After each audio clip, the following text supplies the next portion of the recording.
Ya, selamat malam. Ini video pertama di YouTube.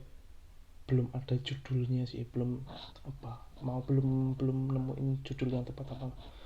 Sepertinya isinya ngobrol sih, beropini ya. Kan kalau beropini udah ada ya kontennya milik punyanya Gita Savitri.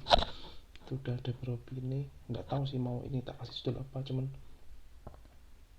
ya nanti coba sambil mikir, sambil bikin yang penting produktif aja lah di masa pandemi kayak gini. Nggak tahu mau ngapain, olahraga juga dibatasin di mana-mana. Paling ini sih jogging mungkin masih bisa, tapi mungkin tetap sedia masker kalau ingin. Paling kayak gitu ya, skipping di rumah mungkin masih bisa. Kemudian ya seputar itu. Tapi ini video ini ngebahas apapun yang terjadi di lingkunganku, di masyarakat, kemudian di sosial media, terutama Twitter, Instagram, mungkin YouTube juga. Apapun sih, ngebahas apapun. Mungkin saya sendirian atau ada teman lain kali mungkin bisa ngebahas, tapi intinya belum ada judulnya.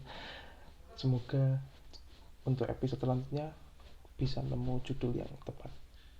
Ini juga pakai alat seadanya, pakai headset, kemudian di kamar, nggak tahu, sambil ada kopi. Nggak tahu sih sebenarnya mau ngomongin apa, cuman berusaha untuk lebih produktif pada setiap harinya. Sepertinya kayak ngerasa selalu ada yang kurang gitu setiap hari ketika aktivitas gitu-gitu aja. Pagi berangkat kerja, pulang, kemudian besok juga mulai WFH di kantor. Mulai banyak juga yang terkena positif ya di kantor, positif COVID. Kemudian banyak sekali kasus-kasus yang sebenarnya nggak terlalu penting untuk dibahas, tapi beredar banyak di masyarakat, seperti kemarin yang kasusnya Jering sama Adam yang ramai di sosial media, terutama di Instagram. Itu sempat hari ini tadi diumumkan kalau dia mau melaporkan ke Polda ya. Cuman hal-hal kayak gitu nggak perlu dipikirin terlalu ini sih. Cuman ya emang itu Jering ya, susah sih mau ngambil sudut pandang dari Jering, tapi orangnya kayak gitu.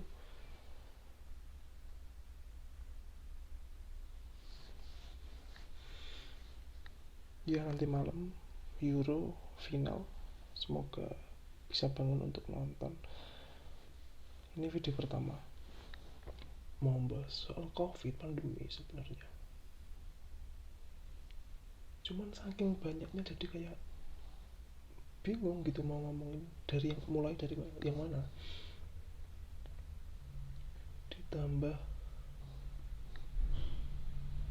di Twitter juga lagi rame banget soal pembahasan apapun soal COVID, tapi dengan adanya hiburan-hiburan yang ada di Twitter, setidaknya meringankan sih beban-beban masyarakat, terutama kaum muda ya, karena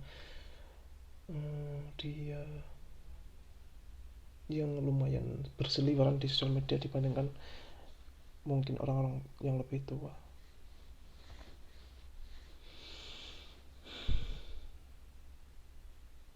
Berharapnya si COVID semakin membaik.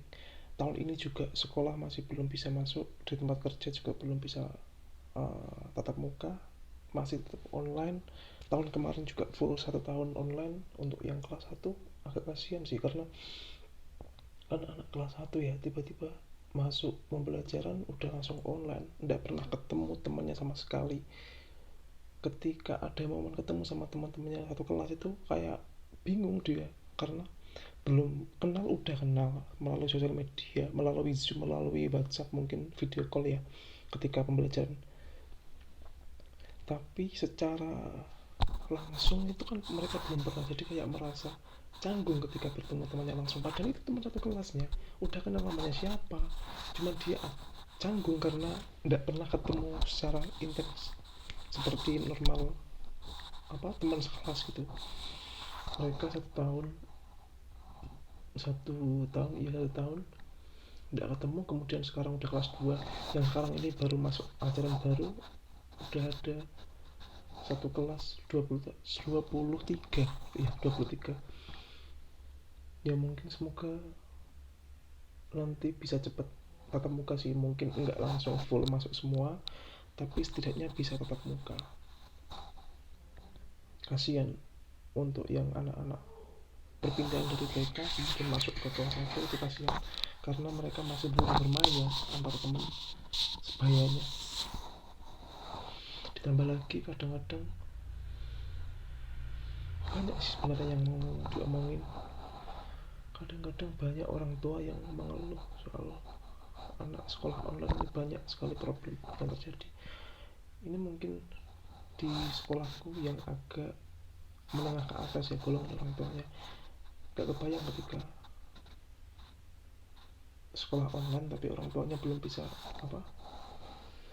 ngasih HP gitu misalnya untuk buat sekolah, kan susah juga pakai HP orang tua. Tiap pagi harus absen secara online tapi HP masih milik orang tua. Susah sih, nggak kebayang sampai kayak gini setahun lebih. Udah mau 1,5 tahun, ini udah bulan apa ini? Udah bulan Juli. Harusnya sesuai rencana tahun kemarin bulan ajaran baru itu udah mau masuk, cuman tiba-tiba COVID naik lagi kayak semacam serentak di semua daerah. Di awal dari Jawa Tengah waktu itu. Jawa Tengah banyak kasusnya. Kemudian daerah lain. Tapi ini sih mungkin ya efek vaksin sih ya. Semakin banyak orang yang divaksin, jadi kayak semakin banyak juga angka yang naik. Kemudian semakin banyak yang di swab, semakin naik juga angka. Ngomongin soal pandemi, gak nyangka sih lebih dari setahun.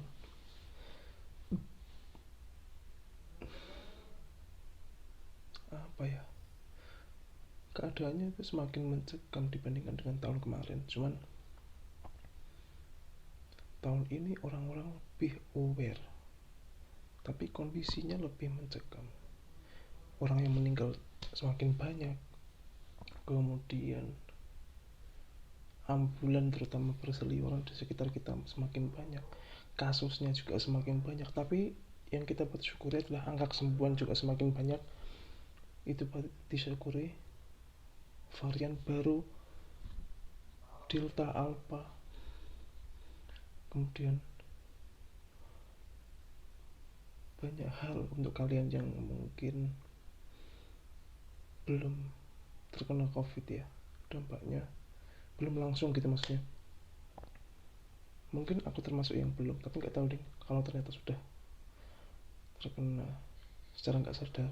Cuman kalian patut bersyukur yang masih bisa dapat penghasilan, kemudian ada tempat tinggal, kemudian bisa beli masker. Banyak orang yang di luar sana beli masker aja gak mampu, makan aja susah. Kemarin habis nonton videonya dari Corbuzier sama Ibu Siti Fadila Supari yang mantan Kementerian Kesehatan angkatan periodenya Pak SBY kayaknya ya. Waktu itu dia nanganin flu burung dan berhasil. Kemudian beberapa tahun kemarin kayaknya dia tersandung kasus apa sih di penjara itu, kasus apa ya, kasus korupsi kayaknya. Kemudian sekarang udah bebas, kemudian kemarin diundang di podcastnya siapa, dari Corbuzier ya, nonton. Intinya sih ini sih, menurut Ibu Siti Fadila Supari itu swab itu sebenarnya untuk yang sakit, yang bergejala parah ya, mungkin ada gejala sesak nafas atau gejala yang lainnya. Tapi untuk orang-orang seperti kita, anak muda, mungkin tidak perlu swab. Yang tangkap sih kayak gitu, tidak terlalu perlu swab. Misalkan muncul gejala kayak COVID, ya cukup isoman aja, kita isolasi mandiri, kemudian menjauh dari kerumunan. Kalau panas ya dikasih paracetamol, kemudian kalau ngerasain hal yang lain ya mungkin bisa ke dokter atau beli obat secara mandiri di apotek ya. Tapi kalau masih tetap panas, demam 3 hari lebih, mungkin bisa dokter ya. Tapi yang untuk swab itu mungkin sebenarnya untuk yang sakit emang menurutku. Karena kalau semua orang di swab ya emang, kalau kondisinya kayak gini ya emang kayak seakan-akan tuh kasusnya tinggi banget, banyak banget yang positif. OTG ya istilahnya, tahun kemarin pemerintah nyebutnya orang tanpa gejala, itu yang mungkin nggak tahu ya, mungkin nularin atau itu yang nularin atau ternyata ya emang kena dari, nggak tahu ya, nggak tahu juga sih COVID tertular dari siapa sih. Cuman ya itu pandangan Ibu Siti Fadila Supari itu mengenai COVID, mungkin swab hanya untuk orang yang bergejala berat ya. Kalau yang bergejala ringan mungkin bisa isolasi mandiri dan dikasih obat seperti biasa. Kemudian nah ini mungkin penetapan WHO soal pandemi ya. Kata Bu Siti Fadila Supari itu belum termasuk memenuhi kriteria pandemi karena belum benar-benar ditemukan bahwa virus ini tuh dari apa gitu, misal dari hewan, itu belum benar-benar ada buktinya. Makanya sebenarnya belum bisa dikatakan bahwa ini di situasi pandemi belum memenuhi syarat kalau menurut Ibu Siti Fadila Supari. Maaf kalau salah ngutip, tapi intinya yang saya tahu kayak gitu. Kemudian Ibu Siti Fadila Supari kemarin ngomongin soal dia mau, waktu itu sebelum jadi menteri, dia mau mengerjakan program ini ya, vaksin tapi untuk jantung ya. Vaksin tapi untuk jantung itu mungkin bagus ya kalau sampai benar-benar terrealisasikan, kemudian bisa menekan angka kematian yang sakit jantung. Bagus sekali sih.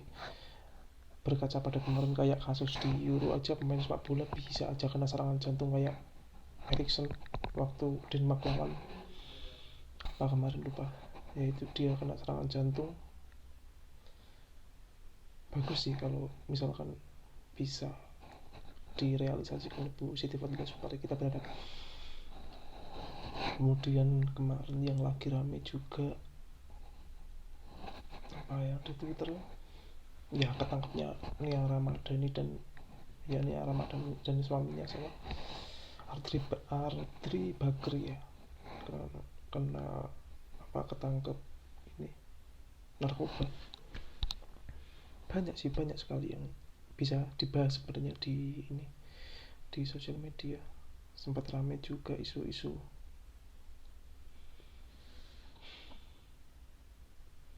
Oke, segitu aja ngobrol malam ini. Gak tahu ya beropini atau apa, ngebahas apapun, ngobrol kalau ngidul, belum ada temanya. Belum bikin skrip juga. Mungkin episode selanjutnya lebih bisa tertata ya ini pembahasannya. Mungkin bisa ambil bikin skrip dulu. Ini tadi soalnya spontan, di kamar udah agak terang kondisinya. Ini tadi saya nyarinya di tempat yang pas, di mana ya, kayaknya di sini kok. Ya cukup lah, ini cukup terang, kelihatan lah. Oke, cukup sekian, terima kasih teman-teman. Wassalamualaikum warahmatullahi wabarakatuh.